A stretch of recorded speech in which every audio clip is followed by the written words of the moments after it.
Fender custody.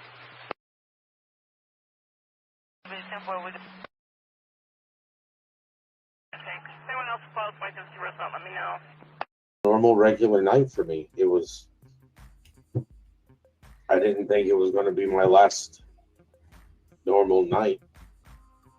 We know that allegedly Sebastian went missing sometime from between, let's just say 7 o'clock that night to 6 o'clock the next morning. We do know that he was reported missing at 6 o'clock that morning, thereabouts. So what did that look like for you? Was there a 911 call made by Chris or Katie to Sumner County Sheriff's Department to notify you that there was an emergency with your son? I mean, how did that look? Well, they never contacted my work.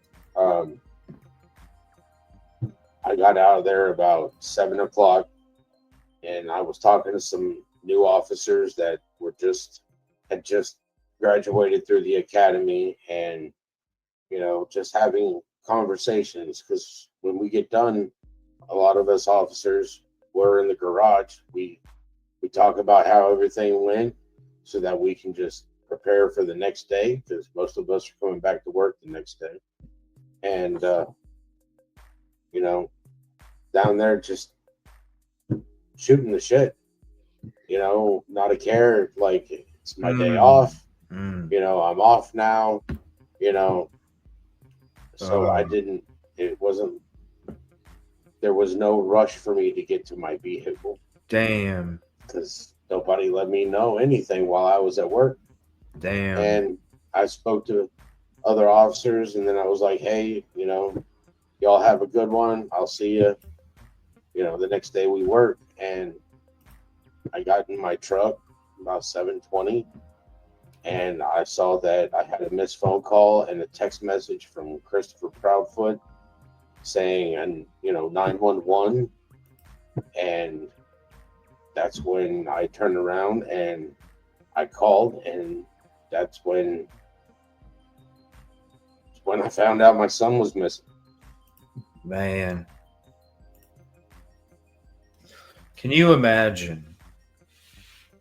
You're doing typical after shift, you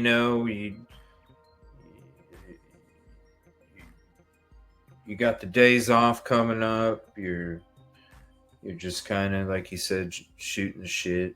You're just taking your time, and then all of a sudden you go out to your vehicle and you find out that your son is missing and has been missing already. What was that conversation like when you finally got him on the phone? And do you happen to remember what time the text was versus the missed call? I mean, was that right at 6 o'clock? Was it at 7 something? 6:22. Okay, so they went through the business of Katie calls Chris calls the sheriff. And then when all those calls were made, then they reach out to you for the first time. The text was at 6:22.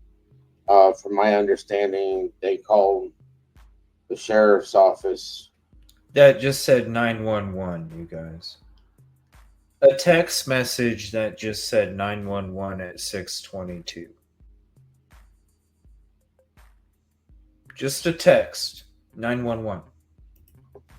From my understanding, they called the sheriff's office at like 6:33. So, Seth, what was the first thing that Chris said to you on the phone? What was the very first thing he said? At 6:33. And at any point, did he ask you if you had seen Sebastian or heard from Sebastian? He never asked me that sort of stuff. They knew I was at work, and they didn't bother to call my work. I was pretty much. And you say they knew you were at work. Is that what you just said? Yeah, they knew I was at work. I work in Davidson County.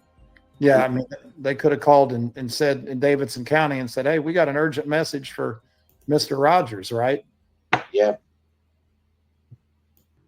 I've gone as far as on my refrigerator, and I had given Katie a copy of it, but I have a whole list of the number to call and then the Wow. extensions for every pod, including Wow. at that point in time would have been my lieutenant's office as well. Wow. How would you feel if you have a child, with somebody and your child goes missing and they just send you a text and don't even bother to call your work?